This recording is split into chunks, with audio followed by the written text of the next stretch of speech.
नमस्कार। अथ षष्ठं मंडलम नवमस्य सूक्तस्य भरद्वाजो बृहस्पति ऋषिः वैश्वानरो देवता। अब षष्ठम मंडल के नवम सूक्त का प्रारंभ है। अहश्च कृष्णम अह अर्जुनम च विवर्तेते रजसी वेद्याभिः वैश्वानरो जायमानो न राजा अव अतिरत ज्योतिषा अग्निः तमांसि। कृष्ण वर्ण वाली रात्रि और शुक्ल वर्ण वाला दिन, वे दोनों अपने तेज से समस्त लोकों को व्यापते हुए अपने नियमित नियम के अनुसार बारंबार संचार करते रहते हैं। विश्व का कल्याण करने वाला वैश्वानर अग्नि उत्पन्न होकर राजा के समान अपने तेज से अंधकार का उल्लंघन करता है, नाश करता है।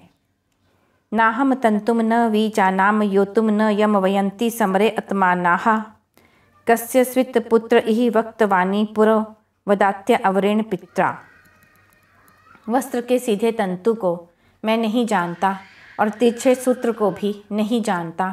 भला किसका पुत्र यहाँ श्रेष्ठ होकर अपने पिता से मिलकर इस संबंध के योग्य वक्तव्यों को कह सकता है। जन्म से लेकर मृत्यु तक का जो काल है वह एक अखंड वस्त्र है जिसमें सीधे तथा तिरछे तंतु रहते हैं। जीवन एक समर युद्ध है। इसमें यत्न करने वाले प्राणी पुरुषार्थ के रूप में वस्त्र को बुन रहे हैं। किसका पुत्र पालन करने वाले परम पिता परमेश्वर से मिलकर इस विषय में सच्चा ज्ञान कह सकता है। जीवन कितना दीर्घ है और उसमें कैसे काल हैं, यह कोई नहीं जानता। वस्त्र की बुनाई के रूप में किए गए पुरुषार्थ का भला कौन प्राणी परमेश्वर रूपी पिता से ठीक ठीक वर्णन कर सकता है, अर्थात सर्वसाधारण जनों में कोई नहीं कर सकता। स इत तंतुम स विजानात योतुम स वक्तवान्य ऋतुथा वदाति य ईम चिकेतत अमृतस्य गोपा अवश्चरण परो अनयेन पश्यन्। वह वैश्वानर अग्नि निश्चित रूप से तंतु को जानता है और वह तिरछे तंतु को भी जानता है। ऋतु के अनुसार करने योग्य वक्तव्यों को वह कहता है। जो अमृत की रक्षा करने वाला नीचे अग्नि रूप में संचार करता हुआ दूर रहकर परमेश्वर के तेज के रूप में सूर्य रूप से संपूर्ण जगत को देखता है और सबको जानता है। अयम होता प्रथमः पश्यत इमम इदम ज्योतिः अमृतम मर्त्येषु अयम स जज्ञे ध्रुव आ निषत्तो अमर्त्यः तन्वा वर्तमानः। वह वैश्वानर समस्त विश्व का संचालक अग्नि रूप में रहने वाला परमात्मा प्रथम याजक है, होता है। मरणशील प्राणियों में वह ज्योति मरण धर्म से रहित अमर है। वह सब में शाश्वत रूप से रहता है और सबको व्यापता है। वह शरीर के साथ उत्पन्न होकर बढ़ता जाता है।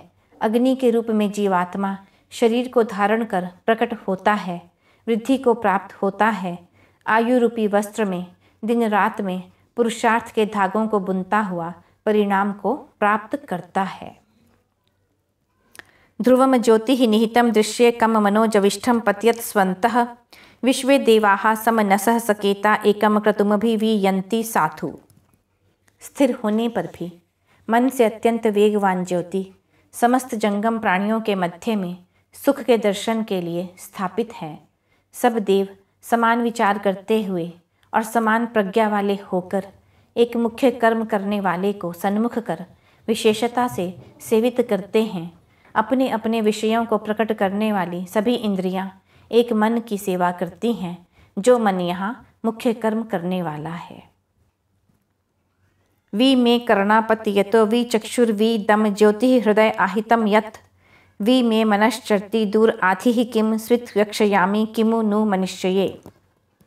उसके विषय में सुनने की इच्छा करने वाले मेरे कान उधर जाते हैं, मेरी आँखें उसको देखने की इच्छा से उधर जाती हैं।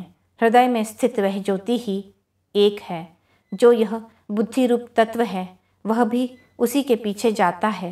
दूर स्थित विषयों पर विचार करने वाला मेरा मन भी इधर उधर विचरण करता है।